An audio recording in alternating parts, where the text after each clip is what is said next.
Assalamu alaykum, tordagi barliq kitob anglag'uchi do'stlar.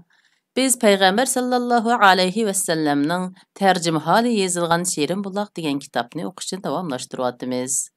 Oldingi qitimda 2-chi Aqaba bay'ati va bay'atning moddalari, bay'at qilgan kishilarning ismlarini bilib o'tdik. Endi davomini o'qiymiz. Mazkur xabarning rostligining isbotlanganligi va Qurayshlarning bay'atchilarni qo'g'laganligi. Quraysh vakillari hilqi chaqda xabarning rost yolg'onligini jazmlashtirolmay qaytgan edi.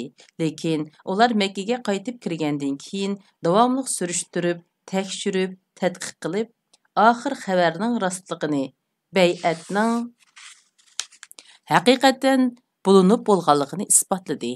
Ammo bu chaqda hojilar allaburun Makkadan ayrilib bo'lgan edi. Shunga ulardan bir to'p otliq tezdan tayyorlanib, Yasribliklarni qo'g'lab tutishga atlandi. Lekin fursat qo'ldan ketgan bo'lg'ashqa, Said ibn Ubada bilan Munzir ibn Amirdan boshqa hech kimni uchirtolmadi. Ular bu ikki kishini ko'rib qilib qo'g'lashga boshladi. Oxir Said ibn Ubadani tutib olib, qo'llarini o'z ulug'ining chulvuri bilan bo'yniga qayrib bog'lab, urib tillab, choch saqqallaridan so'rab Makkaga elib kirdi. Lekin u shu hamonla Makka pishvonlaridan Mutim ibn Adi va Haris ibn Harib ibn Umayyalarning himoyasiga erishib, ularning qo'lidan qutulib Yasribga qaytdi.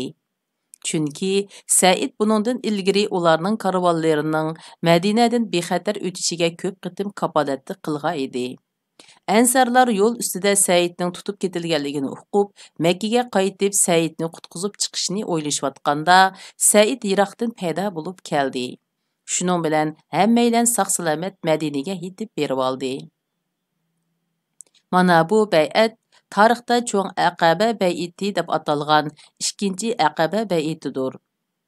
U tarqa holatda yashayotgan mu'minlar o'rtasida do'stlik, igidorchilik va o'zaro yordamda bo'lish ahdnomasini o'rnatgan va to'lib toshgan ishonch, moddiy va ma'naviy jasorat ato qilgan, mushu yo'lda borlig'ini atash irodasini tiklagan ahamiyatli cho'ng bir bay'at bo'lgan edi. Anglayli, Yasrib bir mu'min Makkada bo'za qilinayotgan yana bir mu'min qarindishiga ich og'ritayotdi. Uningga bulishib zolim kuchlarning uning antini ilib bermoqchi bo'layotdi. Va uning vujudida Alloh taolo uchun do'stlashgan bu qarindishiga nisbatan haqiqiy kuyinish hissiyoti jush urayotdi. Bu xil hissiyat va bu xil do'stlik tuyg'usi vaqtning o'tishiga ergishib, asta-asta ojizlab boradigan o'tkinchi yeni vaqtlik moyillikning mahsuli bo'lmasdan, balki do'stlikning asosiy manbasi Allohga, Allohning payg'ambariga va Alloh nozil qilgan kitobga haqiqiy ixlos bilan iymon keltirishning amaliyotdagi julasi edi. Mana mushundaq iymon zulm, bisim va har qanday yovuz kuch oldida sunib ketmaydi. Mana mushundaq chin xolis iymon harakatga kelsa, aqida va amalda o'z karomatini haqiqiy ravishda ko'rsatadi. Musulmonlar mana mushundaq komil iymon orqali dunyo tarix betiga shundaq ulug'vor, shundaq katta ishlarni putaladi. Quraysh kengash yurtidagi suiqasd. Mushriklar musulmonlarning kecha kunduzlab tayyorlik qilib, mol dunyo va bola chaqalarni ilib, Avis va Xazraj qabillarga ko'chib ketayotganligini ko'rib, bir xil qo'rqinch va g'am andishiga patdi va buni cho'ng shumliqning bishorati deb bildi. Ansizlik va sarosima ularga mislsiz vahima bilan devaylab kelmoqda edi. Qisqasi, ularning diniy va iqtisodiy mavjudiyatiga tahdid soladigan cho'ng bir xavf-xatar amdilikda ko'z oldida namoyon bo'lishga boshladi. Mushriklar Muhammad sallallohu alayhi va sallamning vujudidagi to'g'ri rahbarlik iqtidorini, xalq orasidagi g'oyat zo'r ta'sirini va sahaba kiramlardagi qat'iy iroda, samimiy sadoqat va payg'ambar sallallohu alayhi va sallam uchun jon fido qilish ruhini, Avis va Xazraj qabillaridagi yushurun kuch-quvvat bilan bu qabillardagi oqillarning tinchlik va yarashishga talpinayotganligini, Әң mühimi, ular uzun yıllar davam qılğan içki urushning dardini ko'p tatqanlıqdan, əmdi o'zaro adovatlashishni tashlab, əp o'tishga chaqiriq qilinayotganliklarini nihoyat obdan bilatdi. Әң yaman yeri shu ediki, Мәдина Qizil dengiz bo'yidagi Yamandan Shamga mangdigan yo'l bo'yiga joylashgan muhim strategik o'rin edi. Taif və başqa ərəb qəbillərinin ticarət obrut so'mmasini qo'yib turayli, faqat Məkkəliklərinin Şam bilan bo'lgan tijoratida yiliga 250 ming dinar qiymatidagi mol-mulk shu yo'l orqali yurishtiriladi. Hammaga ma'lumki, bu xil tijoratning muqim rivojlanishi va ro'naq tepishi mushu yo'lning aman esanligi va bexatarligi bilan bevosita munosabatlik edi albatta. Navoda islom davati orqali Yasribni markaziy bozor qilib, yerlik aholilar bilan birlikda Makkaliklarga qarshi turish o'ttiriga qo'yilsa, Qurayshlarning savdo tijoratining cho'ng xirisqa duch keldiganligi nihoyat aniq edi. Mana mushularni o'ylab, mushriklar o'zlarining mavjudiyatiga tahdid silayotgan cho'ng bir xavf-xatarning iz bisib kelayotganligini his qilishdi va bu xavf-xatarning manbai islom davatining yo'l boshchisi sanalgan Muhammad sallallohu alayhi va sallamni eng unumli tizginlaydigan bir chora tadbir izlashga boshladi. Payg'ambarlikning 14-yili Safar iyi 2-oyning 20-kuni milodiya 622-yili 9-oyning 12-kuniga to'g'ri keladi. Ya'ni Aqaba cho'ng baytidan 2,5 oydan keyin payshanba atdiganda Quraysh kengash yurti islom davatining yo'l boshchisi Muhammad sallallohu alayhi va sallam ustida nuqtalik kengash qilib, uni tezdan bir taraf qilishga kapolatlik qilg'ili bo'ladigan va u tarqatgan da'vat nurini yer yuzidan tal to'kis uchralaydigan keskin bir tadbir ustida o'z tarixidagi eng qabahatli bir kengashni chaqirdi. Kengashga Quraysh qabilasiga tabi har qaysi jamoat va urug'dosh oymoqlarning vakilli kishilari qatnashdi. Quraysh qabillarından bu qabahatlik yig'inga qatnashgan asosliq vakillar tuvandikilar. Birinchi, Abu Jahil ibn Hisham, Bani Mahsum jamoatidan. Ikkinchi, Jubayr ibn Mutim, Tuayma ibn Adi va Haris ibn Amir, Bani Nawfal ibn Abdumannaf jamoatidan. Uchinchi, Shayba va Utba, Rabiyaning ikki o'g'li, Abu Sufyan ibn Harib, ya'ni Abdushami ibn Abdumannaf jamoatidan. To'rtinchi, Nazir ibn Haris, Payg'ambar sallallohu alayhi va sallamning gajgisiga to'gining yenini tashlab qo'ygan kishi. Bani Abduttar jamoatidan. 5. Abul Baxtari ibn Hisham, Zamiya ibn Aswad va Hakim ibn Hizam, Bani Asad ibn Abdul Uzra jamoatidan. 6. Nabih va Munabbih, Hajjajning ikki o'g'li, Bani Sahiy jamoatidan. 7. Umayya ibn Xalaf, Bani Jumah jamoatidan. Ular belgilangan vaqtda kengash yurtiga yetib kelibdi. İblis mel'un bo'z chekman to'n kiyib salopatlik bir mo'ysipis suratida darvoza oldida ularning ko'z oldida paydo bo'ldi. Ular Janobi oqsoqol kim bo'ladikin deb so'raydi u. Men o'zim Najidlik. Sizlarning bu yerga yig'ilishga putishganliginglar samimga yetkaydi. Shunga so'rininglarga qatnashib, fikringlarni anglab boqqum keldi. Yaxshiroq biror aql ko'rsatib qolsam ajab emas, dedi. Ular nihoyat yaxshi, marhamat, daxil bo'lg'aylar, deyishdi. Shuning bilan u Qurayshlarning bu kengashiga Najidlik vakil sifatida ishtirok qildi. Vakillarning berilib kengashganligi va payg'ambar sallallohu alayhi va sallamni qat'iy qilishni qaror qilganligi. Kengash qatnashchilari to'liq kelib bo'lgandan keyin taklif fikrlar va o'xshamagan tahlillar ustida kengash qilindi. Ular kollektiv holda birdan berilib, bas munozara qilishgandan keyin shaxslar bo'yicha fikr bayon qilishga boshladi. Abul Asvad so'z qilib, uni aramizdan qo'g'lab chiqarayli, surgun qilib o'tayli. Uning naga berib, nada o'ltiraqlashib qilishi biz bilan munosabatsiz bo'lsin. Biz o'z ishimizni qilib, ko'ngan xuy, mingan o'y bo'lib yurayverayli, dedi o'zini Najidlik deb atib olgan hiliqi mo'ysifat kishi. Bo'lmaydi. Azbroy xudo, bu dona fikr bo'lmadi. Uning shirin suxanligiga, jalibkor xushxo'yligiga va hiliqi davosi bilan nurg'un odamlarning qalbini o'ziga rom qilib oldiganligidan qaramamsizlar. Qasam qilib aytalaymanki, agar ashunda qiladigan bo'lsanglar, u biror arab qabilasiga berib, tushkin qilib, ularni o'ziga agashtirgandan keyin sizlarga hujum qilishdan, hatto sizlarni qonliq bostirib, xohlagancha oyoq osti qilishdan amin bo'lg'il bo'lmaydi. Shunga boshqacha fikringlar bo'lsa anglab boqayli, deb kallasini chayqadi. Shuning bilan Abul Buxtari, meningcha uni tutib, tumir ishqonlar bilan bog'lab, hapsiga elib soluytayli. Ondan uning ilgirki maslakdoshlari Zuhayra va Nabiga qatorliqlarga yetgan o'lim uningga yetkicha qo'yib bermayli, dedi. Najidlik hiliqi kishi, yo'q, azbroy xudo, bu hargiz oqilona tadbir emas.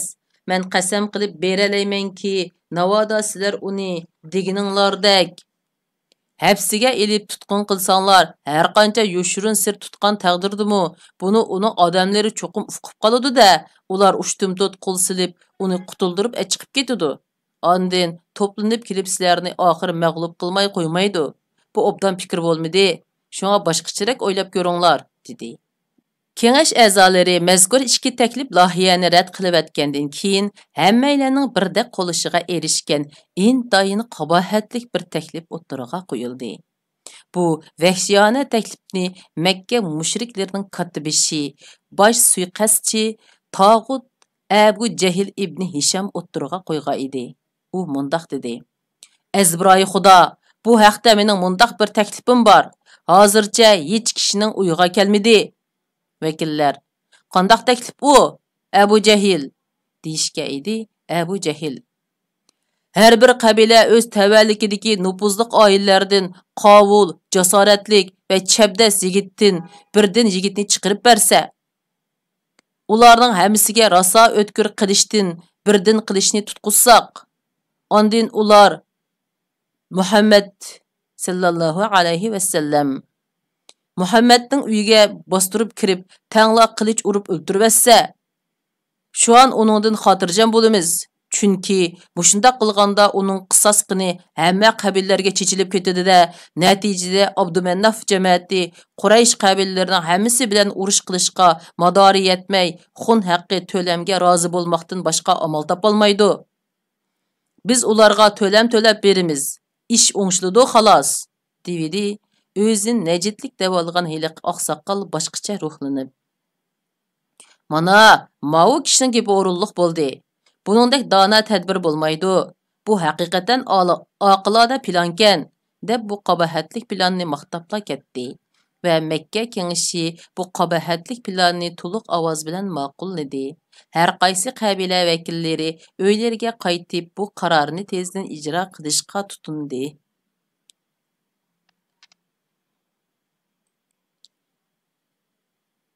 Payg'ambar sallallohu alayhi va sallamning Madinaga hijrat qilishi. Quraysh vakillari Quraysh kengashida Payg'ambar sallallohu alayhi va sallamni qaslab o'ldirib etish qarorini ma'qullayotgan paytda Jibril alayhissalom Alloh taoloning dargohidan vahiy ilib kelib, Qurayshlarning Payg'ambar sallallohu alayhi va sallamga suiqasd planlayotganligini va Alloh azza va jallaning uningga Makkadan chiqib ketishga ruxsat qilganligini uqtirdi. Va bugun kecha doimlik o'rinda yotmag'in deb hijrat vaqtini belgilab berdi. Shuning bilan Payg'ambar sallallohu alayhi va sallam shu hamon chashgoh vaqtida safar planiga bosh qo'shib olish uchun Abu Bakr roziyallohu anhu ning uyiga bordi. Aisha roziyallohu anha mundaq deydi: "Shu kuni chashgoh vaqtida uyda Abu Bakri otamning yonida o'tiratdik. Bu chaqda havo intayin qizib ketgan edi. To'satdan birsi: Rasululloh hech qachon kelmaydigan soat vaqtda kelyotdi. Tixi bishni o'rvapti, dedi. Abu Bakr roziyallohu anhu uningga otam onam fidodur. U bunda g'ayri vaqtda cho'qim muhim bir ish bilan keldi, dedi. U mundaq deydi: Ayal ötmey Resulullah sallallahu aleyhi ve sellem yetip geldi ve öyge kirişke icazet soradı. Ebu Bekri razıyallahu anhu icazet berividi. Resulullah sallallahu aleyhi ve sellem öyge kirdi ve Ebu Bekri razıyallahu anhuga. Qışındaki adamlarni sirtqa chiqirayotgan muhim gap bor, dedi.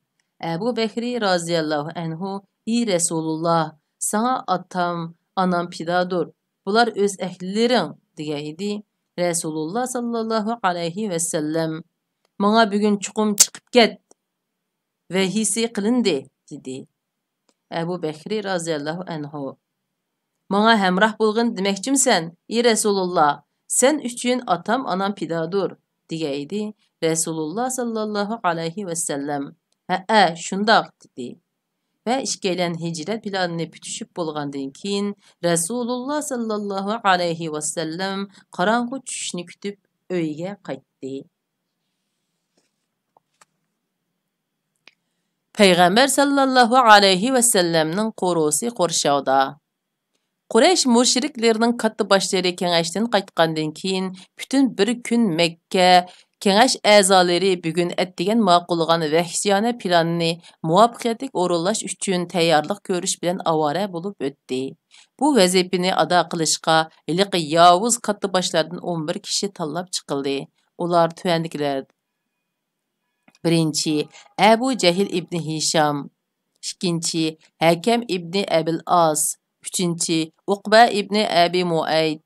Dördüncü, Nezri ibn Haris. 5. Umeyye ibn Xalaf. 6. Zem'e ibn Esved. 7. Tuayme ibn Adi. 8. Ebu Leheb ibn Abdülmuttalib. 9. Ubey ibn Xalaf. 10. Nebih ibn Haccac. 11. Munebbeh ibn Haccac qatarlıqlar. İbni İshaq rahimahullah mundaq degen, şu kini keçidin bir mahal ötkende iliqi 11 qara niyet Peygamber sallallahu aleyhi ve sellem'nin uyinin içki aldığa payda boldu. Qaçanki uxlab qalsa andın bastırıp kireyli deb paylap turdi. Ular bu rezil suiqasının çuqum əməlge açdığalıqığa toluq işenç qılatdı. Hatta Ebu Cehil məvrurana qiyafətdə orundan durup, məsxirə ve mazaq ahangda adamlarıga Muhammed sallallahu aleyhi ve sellem, "Eğer sizler bana əgəsənlər Ərəb, Əcəm milletlerine xocayin bulsizlər, andın ölüp tirilsənlər sizlerge İordaniya bağçılardaki bağ varalar ata qılındı. Navada mən deyəndə qılmısanlar, muşu dünyada Allah Taala'nın cazasına duçar bulsizlər, yani öldürülsizlər. Andın kıyamet günü tirildirilip otqa taşınızlar", deb gap satatdi. Əmdi kim tarafından öldürüldügin degeydi.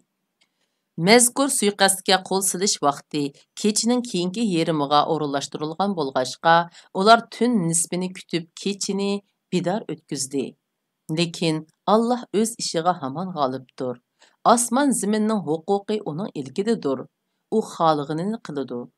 O'zi xolab panohlik berudiki, uningga qarshi panohlik berguchi bo'lmaydi. U mushu halqiliq paytda Peygamber sallallahu aleyhi ve sellemge, "Ey Muhammed sallallahu aleyhi ve sellem, öz vaqtida kuffarlar seni qamoqqa ilish yoki o'ldirish va yoki Mekke'den haydab chiqarish uchun mikr ishlatdi. Ular mikr ishiltidi. Allah ularning mikrini berbat qiladi. Allah'ning tadbiri ularning mikridan unumlikdir." Qur'on Kerim Sure Anfal 8. sure 30. ayet deb vəhi qılğa idi. Peygamber sallallahu aleyhi ve sellem üyden ayrıldı. Heliqi qar niyetler bu rezil planı əməlgə aşırış üçün nəhayət puxta tayyorlik bilan turayotgan bolsunmu, lekin ular nomussizlarca məğlub boldu. Peygamber sallallahu aleyhi ve sellem bu çağda Ali ibn Ebu Talib raziyallahu anhuga, "Sen mening yeşil tonimni yepinib o'rnimda uxlab turg'in. Ular sana hergiz yomonlik yetkazolmaydi", deb qo'yib, Peygamber sallallahu aleyhi ve sellem uxlaganda ashu yeşil tonini yepinchaqlab uxlaydi.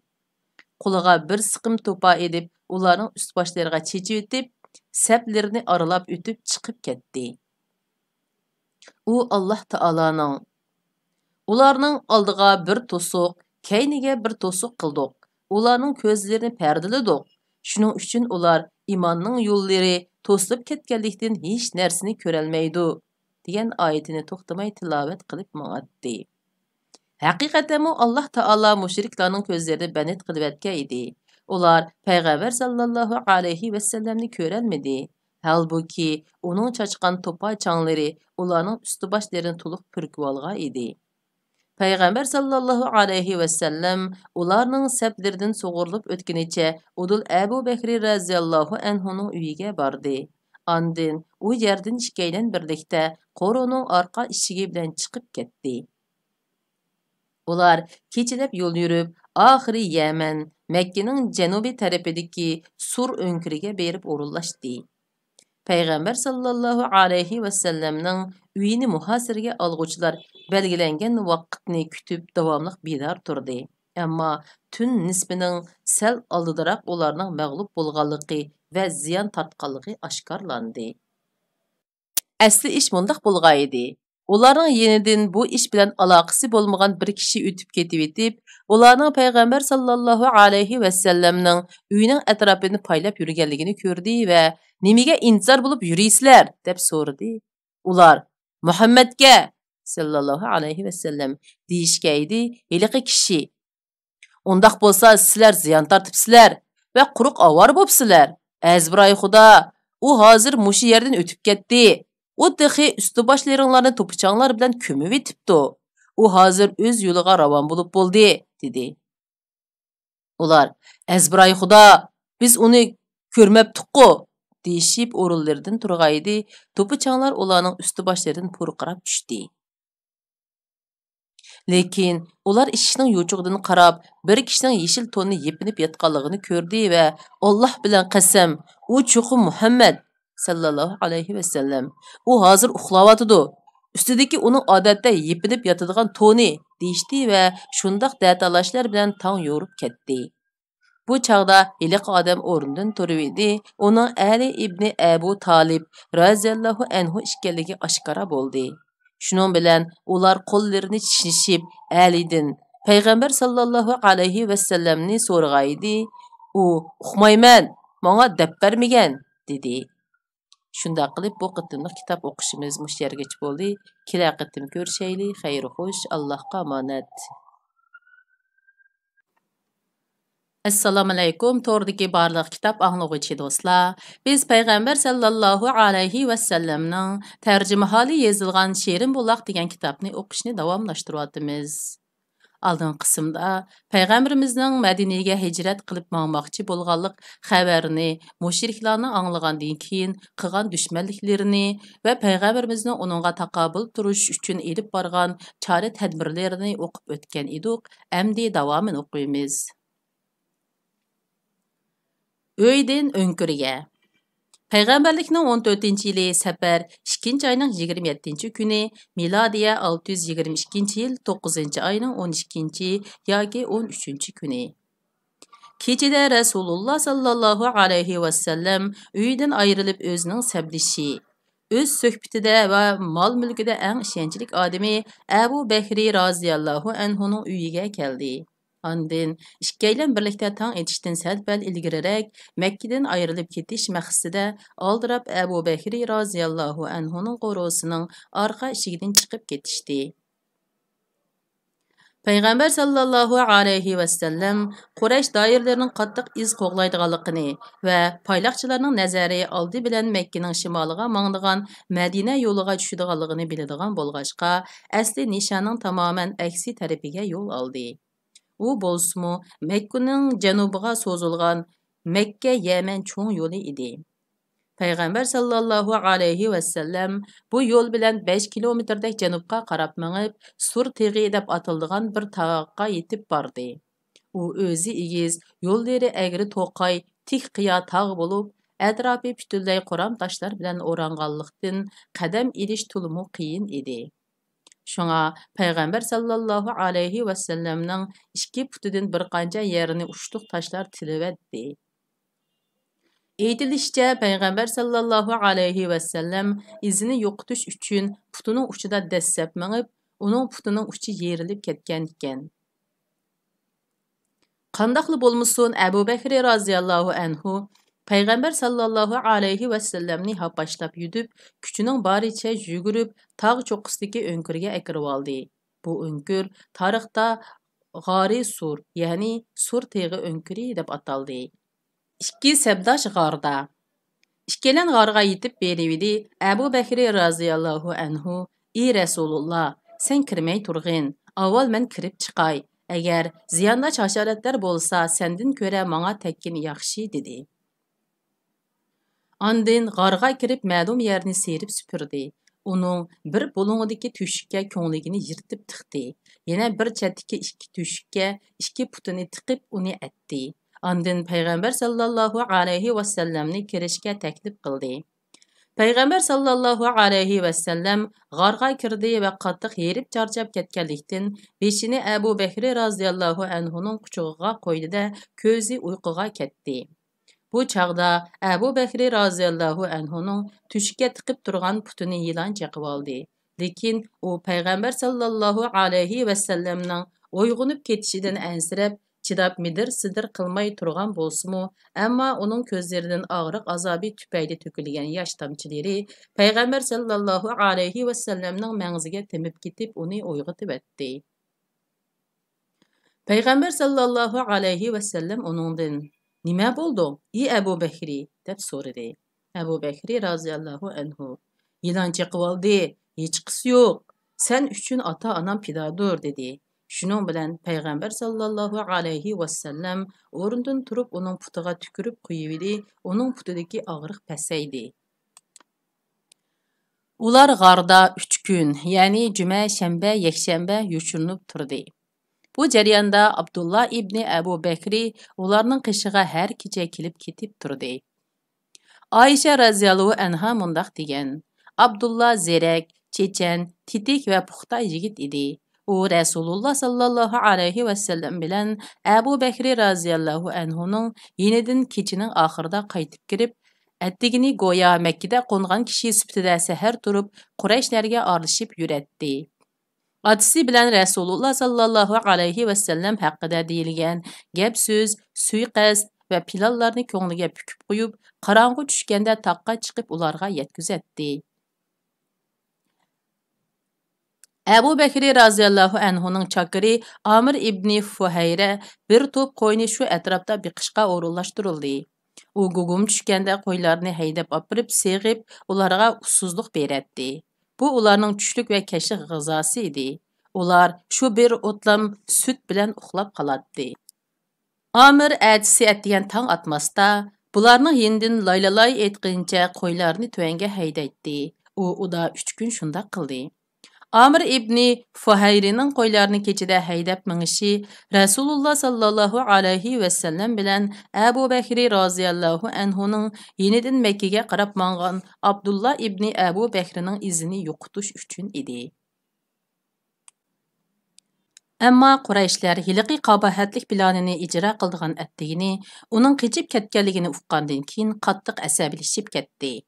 Ular avval Ali ibn Abu Talib raziyallohu anhuni urdi va Kabening hiniga so'rab akilib, bira yip uchiga erishib qolamiz deb bir soatcha so'lab qo'yishdi.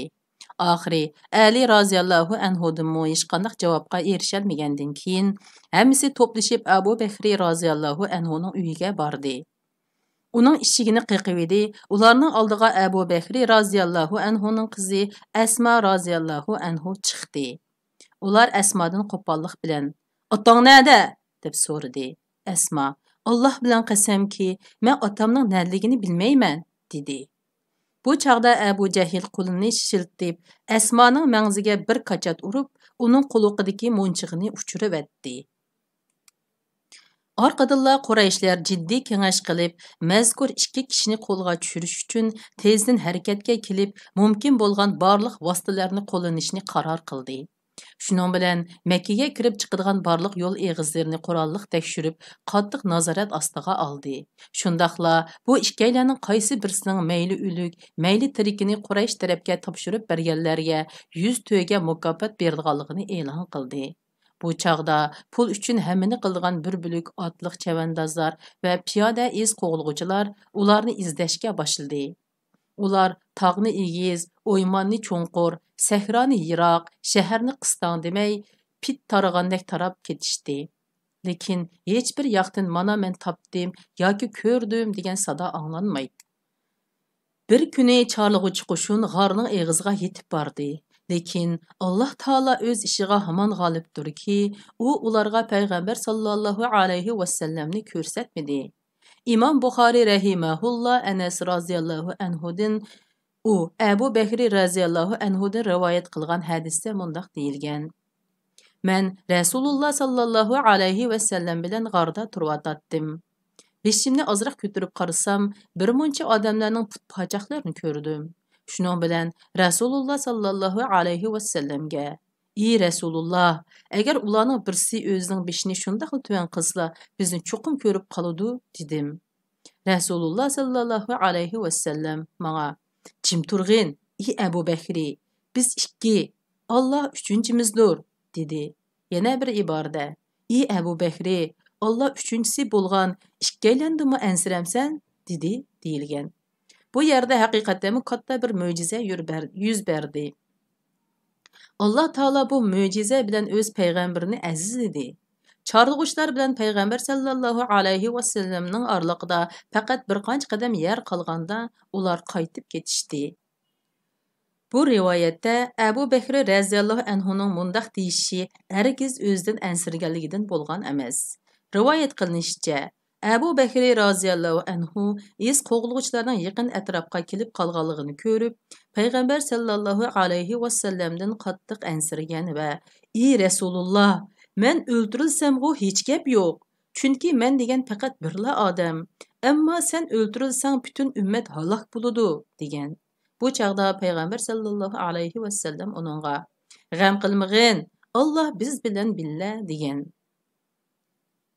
Madina yo'lida 3 kundan beri jiddiy iz qo'g'lash orqaliqmi hech qanday natijaga erishalmagan Quraysh doiralarining achchig'i biroz pastgo'yga tushib, iz qo'g'lash nisbatan besiqib tuva navbat almashib chorlash, tekshirish harakatlari oz-to'la to'xtaganda qilibdi. Payg'ambar sallallohu alayhi vasallam bilan Abu Bakr roziyallohu anhu Madinaga qarab yo'l ilishga tayyorlandi. Ular Abdullah ibn Urayfini yo'l boshlash uchun yolladi. Abdullah usta yo'l boshlovchi bo'lib, garchi u Quraysh tilining dinda bo'lsa-mu, payg'ambar sallallohu alayhi vasallam uningga ishongan edi va 3 kundan keyin Sur tig'ining o'nkirida uchrashishga va'dalashib, uningga uloqlarini topshirib berib, buyon chiqqan edi. Rast degandek dushanba kuni tong saharda, ya'ni Hijriyaning 1-yili Rabbiyul Avval oyining 1-kuni, milodiya 622-yili 9-oyning 16-kuni Abdullah ibn Urayqit 2 to'gini yetilib, Sur teg'ining hinida paydo bo'ldi. Bu chaqda Abu Bakr roziyallohu anhu payg'ambar sallallohu alayhi vasallamga: "Sana atam pidadur ey Rasululloh, bu 2 to'gining birini tanlag'in" dedi. Payg'ambar sallallohu alayhi vasallam oldiga u 2 to'gidan esilrak birini ilib keldi. Payg'ambar sallallohu alayhi vasallam uningga: "Bo'ldi, yo'lga chiqayli" dedi. Asma binti Abu Bakr roziyallohu anha otasi bilan payg'ambar sallallohu alayhi vasallamga ularning safar tayyorligini ilib chiqqan edi. Lekin u ozuqliq silib chiqqan bo'g'chisiga bog'lancha bekitishni unutib qolg'ashqa, ular mang'ili tamshalganda ozuqliq bor bo'g'chini yuk taqqa esib qo'yishga mumkin bo'lmay qoldi. Shunga u darhol beshidagi o'rma chechini ikkiga ayirib birini kesibla ozuqliq bo'g'chisini chigib to'giga esib berdi va yana bir chechini o'rib qo'ydi. Shundan iborat u qo'sh o'rimlik deb ataldi. Ondan ular yurib ketdi. Ular bilan Amir ibn Fuhayrimo billa yo'lga chiqdi. Yo'l boshlovchi Abdullah ibn Urayqit ularni dengiz sohili tarafga boshlab mangdi. Abdullah ibn Urayqitning ularni g'ordan chiqibla udul boshlab mang'an yo'li mundaq edi. U avval janubga qarab Yaman tarafga davomli ilgirladi. Andin g'arbga burilib dengiz sohiliga qarab mangdi. Hatto bir chog'da kishilar ancha bilib ketmaydigan bir yo'l orqali Qizil dengiz bo'yiga yaqin bir yerdan shimolga burildi va u yerdan odamlar kamdan kam mangdigan bir yo'ldan boshlab mangdi. Yo'l ustida yuz bergan voqealar. Birinchi, İmam Buxoriy rahimahulloh Abu Bakr raziyallohu anhudan naql qilgan hadisda mundaq deyilgan. Biz bütün bir kecha kunduz va atsi atdigandan toki tushish bo'lganga qadar yo'l yurdik. Hatto bir chaqda yo'llar tinishlanib, to'la terim odam uchirmaydigan bo'lib edi. Biz yiroqdan cho'ng bir tosh ko'rindi. Biz uning soya tashigan tarafiga o'tib tushdik. Men Rasululloh sallallohu alayhi va sallamga o'z qo'lim bilan orom oladigan joy rasildimda uzun bir chaponni silib, "Uxlusla, ey Rasululloh, men atrofni kuzatay" dedim. Shuning bilan Rasululloh sallallohu alayhi va sallam uxlab qoldi. Men turib atrofni kuzatdim. Bir chaqda bir padichi bola qo'yni biz tarafga udur haydab keldi. Aslida u bizga o'xshash soydash uchun kelgan ekan. Men uningga "Ey qo'ychi bola, kimning qo'yi bu?" deb so'radim. U "Makkilik dedimmi yoki Madinalik dedimmi, bir kishining qo'yi" dedi. Men "Qo'ylaring orasida semiz qo'y bormi?" dedim. U "Ha, bor" dedi. Men "Soqqili bo'lamdi" desam, u "Bo'ludi" dedi va berib bir qo'yni tutdi. Men uningga qo'yning yilinini to'pi changlardan va maynat yo'nglardan pokizlab andin soqqin dedim. U yenidagi bir tosh qachiga azroq sut sig'ib berdi.